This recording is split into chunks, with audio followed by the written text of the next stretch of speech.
नमस्कार. सर्व परभणीच्या पालकांना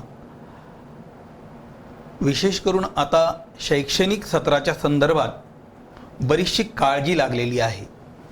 काळजीचं कारण म्हणजे काय की या लॉकडाऊनमुळं सर्व काही थांबलेलं आहे, परंतु विद्यार्थ्यांचं शैक्षणिक नुकसान जे होत आहे, शैक्षणिक नुकसान म्हणजे विद्यार्थी ज्यापासून पिछाडला जात आहे, पाठीमागं पडत आहे आणि परत त्याला आगेकूच करायला बराचसा कालावधी लागू शकतो. म्हणून त्याला थांबवून ठेवणं एवढं काही शक्य नाही किंवा त्याला थांबवणं हे योग्य नाही.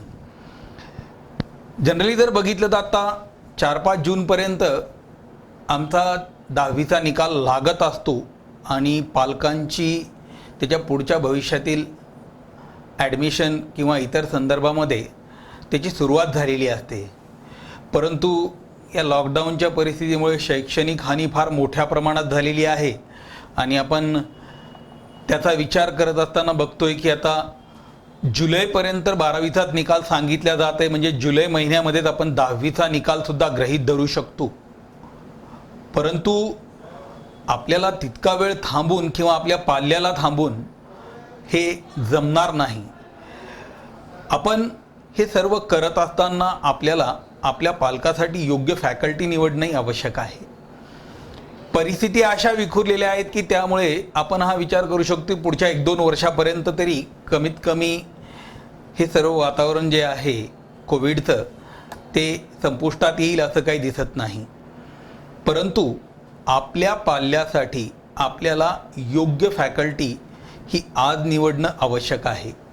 आपण बघतोय बरेच जण सायन्स फॅकल्टीकडे जातात, परंतु सायन्स फॅकल्टी हा एक फार खर्चिक असा मोठा भाग आहे. फॅकल्टी खूप चांगली आहे, पण आता लॉकडाऊनच्या या परिस्थितीमुळं बऱ्याचशा आर्थिक बाजूंनासुद्धा सांभाळून इथं विचार करावा लागणार आहे.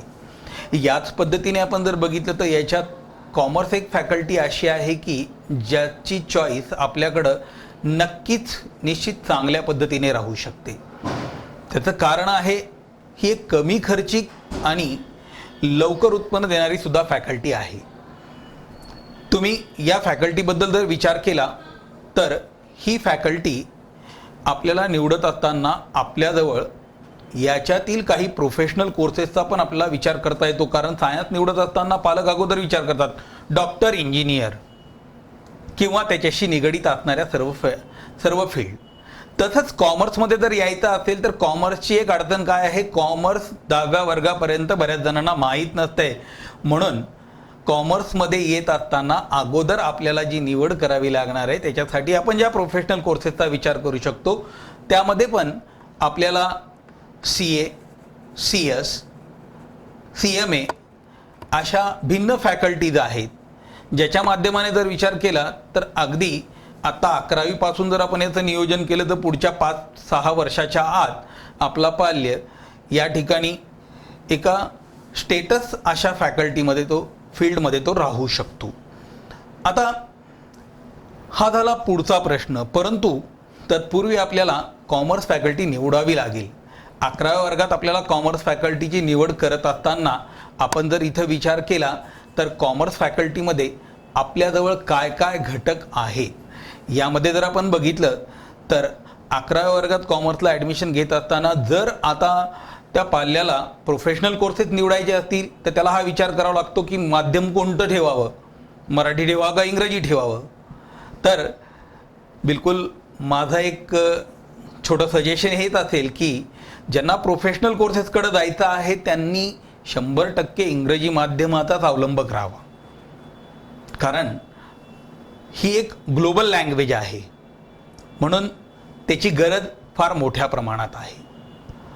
राहिला दुसरा भाग, आपण मराठी माध्यमातून शिकल्यामुळे त्याला काही अडचणी येतात का, तर 100% तसं काही नाही. परंतु जर प्रोफेशनल फील्डमध्ये जायचं असेल तर आपल्याजवळ मार्ग सुकर होतो. दुसरी बाब, आपल्याला या ठिकाणी त्याच्यासाठी विषयांची निवड हा एक महत्त्वाचा मुद्दा ठरेल. कारण आपल्याजवळ जर आपण विचार केला तर या शाखेमध्ये पण आपल्याजवळ 6 विषय आहेत. 6 विषय असताना या 6 विषयामध्ये एक इंग्रजी जो ग्लोबल लँग्वेजचा पार्ट आहे तो आपल्याला ओव्हरऑल बऱ्याच लांब पल्ल्यापर्यंत शिकावा लागतो, कारण त्याच्यामुळं आपलं कम्युनिकेशन वाढते.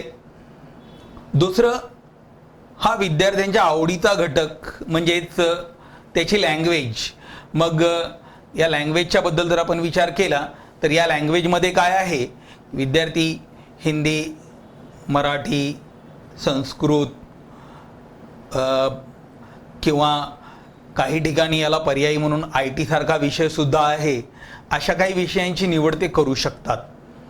हे त्यांच्या कॉमन किंवा त्यांच्या इंटरेस्ट सेक्टरचा पार्ट आहे. लँग्वेज हे निवडणं हा आमच्या लँग्वेजवर कमांड ठेवण्याचा भाग असतो, म्हणून लँग्वेज या त्या वर्गापर्यंत आपल्याला शिकाव्यात लागतात. राहिला आता कॉमर्सच्या विषयांच्या बद्दलचा भाग. जर आपल्याला प्रोफेशनल कोर्सेसकडे जायचं असेल तर आपल्याला हे आवश्यक आहे की त्या ठिकाणी आपल्याजवळ एक साथ मॅथमॅटिक्सची मिळाली पाहिजे.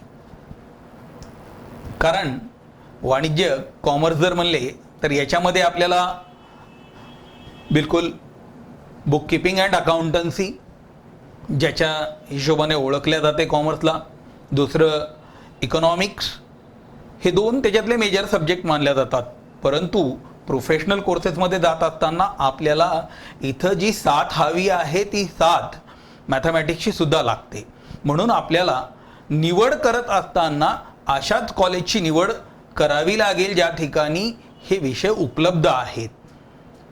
परत तुमच्याजवळ बाकी पर्यायी विषय जे आहेत, secretarial practice, organisation of commerce and management, information टेक्नॉलॉजीचा IT विषय मी अगोदरच सांगितला आहे. परत इकॉनॉमिक्स आणि बुककीपिंग हे आपल्याजवळ पर्यायी ठरू शकतात. मग ते प्रत्येक कॉलेजनिहाय एका दुसऱ्या विषयाचा पर्याय आपल्यासमोर राहू शकतो. परंतु सर्व विषय निवडून आपण त्याचा अभ्यास करावा हे आपल्यासाठी योग्य ठरते. बघा, मग याच्यासाठी जे आहे, आता या परिस्थितीमध्ये जर आपण विचार केला तर पाल्यांना इतक्या लवकर तर आपल्याला कुठं बाहेर शिफ्ट करणं पण किंवा काही गोष्टींचा विचार जर केला की एक जो फॅड आहे की सिस्टीम जी म्हणतो आपण, पॅटर्न, बाहेरचं पॅटर्न, हे बऱ्याच जणांना फार आवडते. परंतु आता ती परिस्थिती नाही आहे. आणि आपल्या परभणीमध्ये पण एज्युकेशन परभणी पॅटर्नप्रमाणे जर बघितलं तर तुमच्याजवळ बऱ्याच मोठ्या प्रमाणात परभणीचं एज्युकेशन हब तयार झालेला आहे. आणि याच्यामध्ये आता कॉमर्सचं पण हब एक चांगल्या प्रमाणे तयार झालं आहे. आणि यासाठी आम्ही आमच्या क्लासेसतर्फे आमच्या पूर्ण फॅकल्टीजतर्फे आम्ही या सगळ्यांची सुविधा इथं केलेली आहे. आमच्याजवळ बिलकुल CA, CS, CMA या सगळ्या फॅकल्टीसाठी हे जे आहे हे 12व्या वर्गानंतर त्याला डायरेक्टली जाण्यासाठी आवश्यक असणाऱ्या सर्व घटकांचा उपयोग इथून होतो. परत त्याला जर भविष्यात बाकीचे काही कोर्सेस करायचे असतील तर ते ग्रॅज्युएशन बेसच्या नंतर असल्यामुळे मी इथं त्याच्याबद्दल जास्त माहिती देत नाही आहे. म्हणजे तो MBAकडे जाऊ शकतो, BBAकडे जाऊ शकतो, त्याला BCom करायचा आहे, BCom करून आणखीन काही कोर्सेस करायचे, तो भाग त्याचा भविष्यातील पुढचा राहतो. आपण इथं जे बोलायला उभं टाकलो ते फक्त 11व्या वर्गामध्ये आपल्याला फॅकल्टी निवडत असताना आपल्याजवळ कॉमर्स ही फॅकल्टीसुद्धा एक चांगल्या पद्धतीने आपल्यासमोर आहे या उद्देशाने आपण हे सांगत आहोत. यात आपल्या पाल्यालाही इंटरेस्ट निर्माण व्हावा या हिशोबाने आपल्याजवळ सर्व सुविधा आम्ही इथं निर्माण करून ठेवलेल्या आहेत. आपण बिलकुल 100% पाहू शकता की मागच्या कालावधीमध्ये 15 मार्चपासून लॉकडाऊन जरी झाला असेल तरी आम्ही आमच्या फॅकल्टीजच्या माध्यमाने इथं काही प्रमाणात व्हिडिओ लेक्चर्स, व्हर्च्युअल लेक्चर्स ज्याला म्हणतो, त्याची सुरुवात केलेली आहे, जेणेकरून विद्यार्थी हा अभ्यासापासून वंचित राहू नये. कारण रिकामं डोकं जर राहिलं तर तो परत शून्यात जातो. हे शून्यात जाऊ द्यायचं नसते. म्हणून इथं त्याची सुरुवात आपण याप्रमाणे करू शकता. इथं आपल्याला या फॅकल्टीसाठी ॲडमिशन घेण्यासाठी आपल्याजवळ विविध कॉलेज परभणीमध्ये आहेतच, आपण त्याची निवड करू शकता. क्लासेसच्या माध्यमाने जर सांगायचं झालं तर आम्ही आमच्या क्लासेसच्या माध्यमाने इथं एक व्यवस्थितरित्या पूर्ण पॅटर्न राबवण्यासाठी आम्ही पूर्ण त्याप्रमाणे सज्ज आहोत. 100% जर गरज पडली तर सध्या आम्ही लाईव्ह लेक्चर्स, ऑनलाईन लेक्चर्स या सगळ्या सुविधांमध्ये आम्ही इथं तयारीत आहोत किंवा आम्ही त्याची सुरुवात केलेली आहे. हे सर्व आपल्याला आमच्या या क्लासेसच्या माध्यमातून मिळून जाईल. त्यासाठी जसं या सगळ्या विषयांसाठी जर आम्ही विचार केला तर मी स्वतः प्राध्यापक पंकज द्वारकादास आबोटी, मी 25 वर्षापासून वाणिज्य क्षेत्रात, वाणिज्य या विषयात शिकवतो, टीचिंग करतो. लास्ट 25 इयर्स माझं एज्युकेशन MCOM, MPhil, PhD झालेलं आहे. So I am also called as doctor Pankaj Aboti. परत इथं माझ्याजवळ माझे स्वतःचे 4-5 पुस्तकं प्रकाशित झालेले आहेत. त्याचप्रमाणे आमच्याजवळ इतर फॅकल्टीमध्ये आमचे सिनियर मोस्ट फॅकल्टी म्हणजेच माझे बंधू ॲडव्होकेट सुजित आबोटी, त्यांचंही MA इंग्लिश, परत BJMS, LLB हे सर्व झालेलं आहे. ते या ठिकाणी इंग्रजी हा विषय शिकवतात. परत आमचे दिनेश शर्मा सर हे रिसेंटली म्हणजे जवळपास 4-5 वर्षापासून ते या फील्डमध्ये शिकवतात. त्यांचं थेरॉटिकल पेपरचं कमांड हे अगदी उत्कृष्ट प्रकारे येणाऱ्या निकालामध्ये आपण ते पाहू शकताल.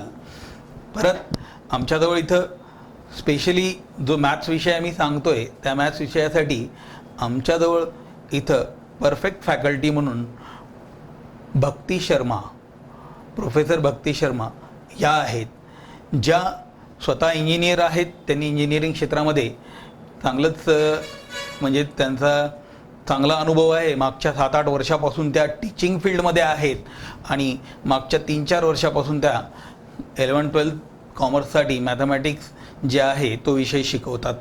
तसंच आम्ही या फॅकल्टीच्या सोबतच आमच्याजवळ इथं संस्कृत या विषयासाठी सुद्धा अजय गोरे सर हे सुद्धा मागच्या जवळपास 10-12 वर्षापासून या संस्कृत विषयाची त्यांची पकड असणारे आहेत. तसंच आमच्याजवळ OCM या विषयासाठी आमच्या राधिका मुरक्या मॅडम या आमच्या ज्युनियर आहेत, परंतु आमच्या या टीममध्ये त्याही आहेत. तर आपण नक्की त्याचा विचार करू शकता. आपल्याला 100% आपल्या पाल्याला कॉमर्समध्ये जर आणायचं असेल तर 100% आम्ही तुमच्या पाल्यासाठी सर्वतोपरी तयार आहोत. ठीक आहे. Good day.